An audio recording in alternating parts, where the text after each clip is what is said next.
संतोष देशमुख हत्या प्रकरणात जशी क्रूरता होती तशीच क्रूरता ही दीनानाथ मंगेशकर रुग्णालयाने पैशासाठी दाखवल्याने गर्भवती महिलेचा मृत्यू झाला। राज्य सरकारने या धर्मदाय रुग्णालयाचे संचालक मंडळ बरखास्त करून तेथे शासनाचे प्रतिनिधी नियुक्त करावेत। पोलिसांनी रुग्णालयातील सीसीटीव्ही फुटेज, मोबाईलची सीडीआर तपासून रुग्णालयातील डॉक्टरांवर सदोष मनुष्यवधाचा गुन्हा दाखल करावा अशी मागणी काँग्रेसचे प्रदेशाध्यक्ष हर्षवर्धन सपकाळ यांनी केली आहे।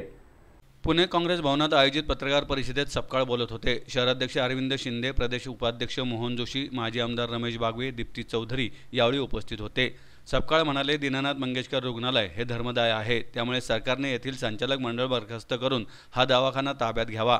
चीनच्या युद्धाच्या वेळेस लता मंगेशकर यांनी ए मेरे वतन के लोगो हे गाणे म्हटले, त्यावेळी भारताच्या पंतप्रधानांच्या डोळ्यातून पाणी आले होते। त्यानंतर सर्व सरकारांनी मंगेशकर कुटुंबियांवर खूप प्रेम केले। लता मंगेशकर यांच्या विरोधामुळे मुंबईतील उड्डाणपूल रद्द केला, पण आता याच लता मंगेशकर यांच्या कुटुंबियांचा संबंध असलेल्या दवाखान्याकडून मूल्य पायदळी तोडले जात आहे।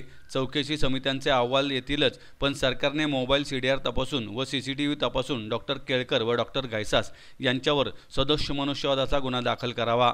महात्मा फुले, सावित्रीबाई फुले यांनी बहुजनांचा उद्धार करण्यासाठी कार्य केलं, पण त्यांना छळणारे, चिखलफेक करणारे इंग्रज नव्हते तर भारतीयच होते। फुले चित्रपटातून हेच दाखवण्याचा प्रयत्न केला जात असताना केंद्र व राज्य सरकार सेन्सॉर बोर्डाच्या माध्यमातून या चित्रपटातील दृश्यांना कात्री लावत आहे अशी टीकाही सपकाळ यांनी केली। खासदार उदयनराजे भोसले यांनी थोरले प्रतापसिंह महाराज यांनी सर्वात आधी मुलींची शाळा राजवाड्यात सुरू केली असा दावा केला। त्यावर हर्षवर्धन सपकाळ म्हणाले, मुलींची पहिली शाळा कोणी सुरू केली याला जग साक्षी आहे। खोडसाळ पद्धतीने इतिहासाची छेडछाड करू नये।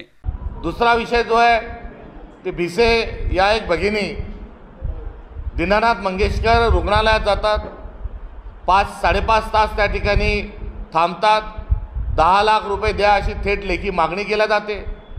त्यांचे पती केळकर यांना फोन लावतात, केळकर पहिल्याच झटक्यामध्ये फोन उचलतात। त्यांचे पती सांगतात की मी माझी गावाकडची जमीन विकतो, पैसे भरतो, मात्र उपचार सुरू करा। तेव्हा केळकर सांगतात, काही उडवाउडीचे उत्तर देतात आणि लगेच आपण उपचार सुरू करू सांगतात। मात्र त्यानंतर ओळीने पुढचे त्यांचे 6 फोन हे उचलल्या जात नाही।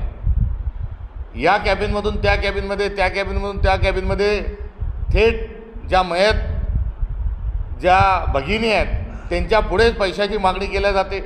त्यांची काय मनस्थिती असेल आणि सरतेशेवटी त्या ठिकाणाहून उपचार आर्थिक कारणामुळे नाकारल्या जातात आणि दुसऱ्या रुग्णालयात जातात। पुढे घटनाक्रम हा महाराष्ट्राला माहिती आहे आणि दुर्दैवाने त्या महिलेचा अंत होतो। पहिला रिपोर्ट येतो त्यामध्ये दोष रुग्णालयाचा, दुसऱ्यामध्येही रुग्णालयाचा, आता तिसरा रिपोर्ट जो आहे त्यातून सावरासावरी करण्याचा प्रयत्न केला जात आहे।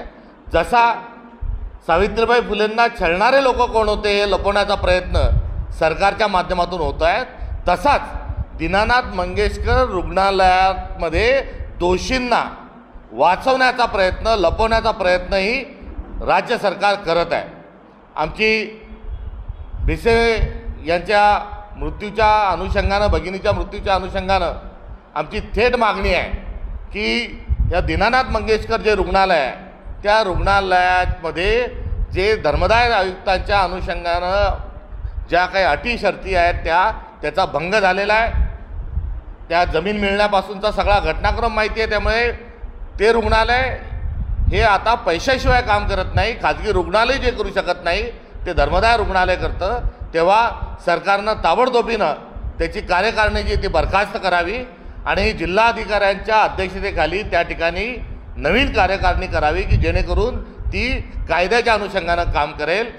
ही आमची पहिली मागणी आहे। त्या दवाखान्याचं जे कार्यकारी मंडळ आहे ते बरखास्त करावं व सरकारने तो दवाखाना ताब्यात घ्यावा, कारण त्यासाठी असणारी जमीन असेल ही सरकारच्या माध्यमातून, त्या ठिकाणच्या सर्व दलाच्या, सर्व पक्षांच्या माध्यमातून मिळाली आहे।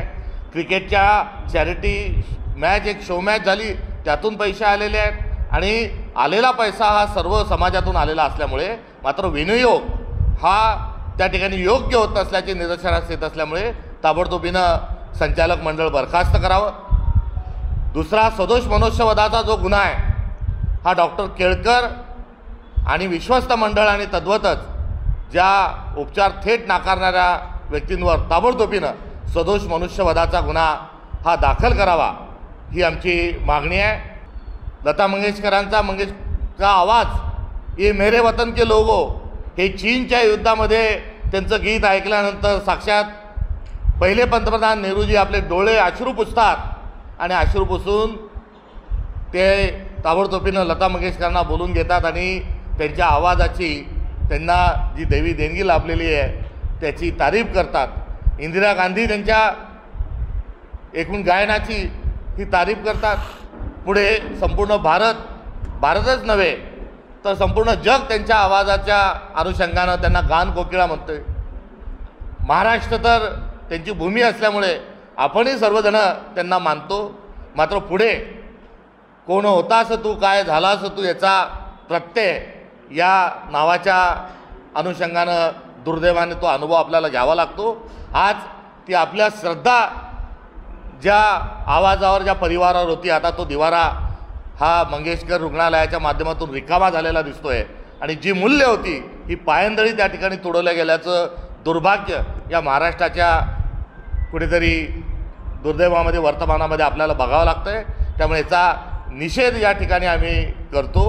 आज हा परिवार जो आहे हा रुग्णालयातील हा एका राजकीय पक्षाच्या इशाऱ्यावर नाचत आहे का, ही एक शंका थेट स्वरूपामध्ये, ही आरोप स्वरूपामध्ये आम्ही उपस्थित करतो।